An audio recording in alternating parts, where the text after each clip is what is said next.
Have you ever felt like your money just doesn't go as far as it used to?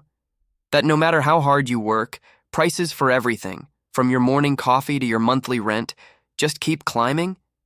You're not imagining it. And the reason why is tied to a single world-changing decision made over 50 years ago. A decision that secretly rewired our entire financial system and still affects every dollar you earn, save, and spend today. Imagine a world where every dollar in your pocket was like a claim check for a tiny piece of gold. That was the reality for decades under something called the gold standard. In simple terms, it meant that the US government promised that anyone from a regular citizen to a foreign country could exchange their US dollars for a fixed amount of physical gold held in government vaults like the famous Fort Knox. This system acted as a powerful anchor for the value of money. The government couldn't just print more cash whenever it wanted. Why? Because every new dollar had to be backed by a corresponding amount of gold. If you don't have the gold, you can't print the money. This created a built-in brake on government spending and kept inflation, the rate at which prices rise, naturally in check. The value of your money was stable because it was tied to a real, tangible, and scarce asset, gold. This all sounds pretty secure, right? So what happened?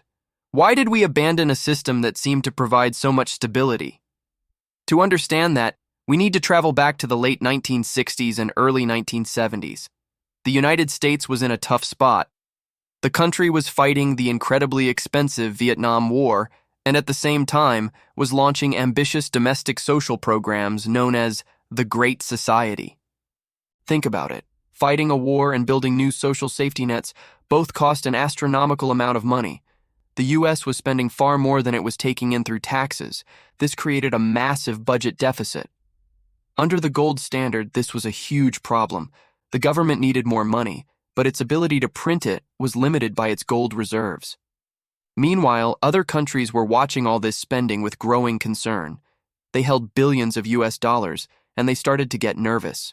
They looked at America's spending habits and its dwindling gold supply and thought, wait a minute, does the US actually have enough gold to back up all these dollars they've printed? Countries like France and Britain began to call America's bluff. They started showing up at the U.S. Treasury's gold window and demanding to trade their dollars for gold, as was their right under the agreement. And this wasn't a small trickle. It was a flood. Gold was flowing out of Fort Knox at an alarming rate. The U.S. was facing a crisis. It was on the verge of running out of gold completely. If that happened, it would trigger a catastrophic loss of faith in the U.S. dollar, potentially collapsing the entire global financial system. President Richard Nixon was caught between a rock and a hard place. He had to do something drastic to stop the bleeding. So, on the quiet Sunday evening of August 15, 1971, he went on national television and made a stunning announcement. He told the American people and the world that he was temporarily suspending the ability to convert US dollars into gold. He framed it as a temporary measure to protect the dollar from international speculators. But that temporary suspension became permanent. In a single speech without a vote from Congress, Nixon severed the last link between the US dollar and gold. This event is now famously known as the Nixon shock. He had closed the gold window, and with that single act, the world of money was changed forever. Overnight, the US dollar, and by extension most global currencies, transformed into what's known as fiat money.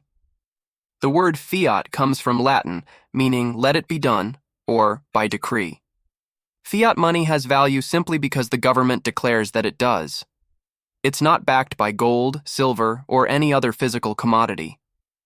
It's backed only by the trust and confidence people have in the government that issues it. Think of it like this. A dollar bill is just a piece of paper. Under the gold standard, it was a claim check for something real.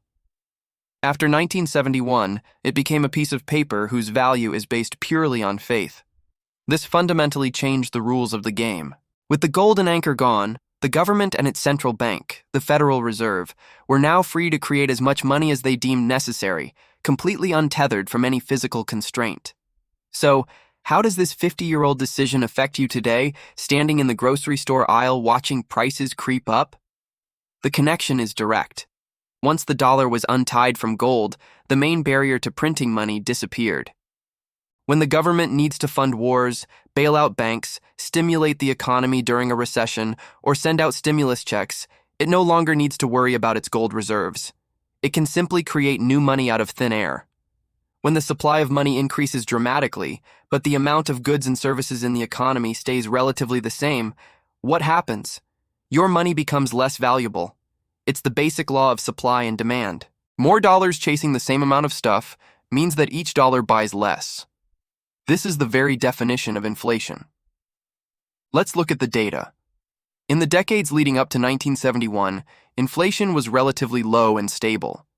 But after the Nixon shock, we saw the rampant Great Inflation of the 1970s, with prices soaring by double digits year after year. While inflation has had its ups and downs since then, the long-term trend is undeniable. The purchasing power of the dollar has been in a steady decline. A dollar from 1971 has the purchasing power of about 14 cents today. That's an erosion of over 85% of its value.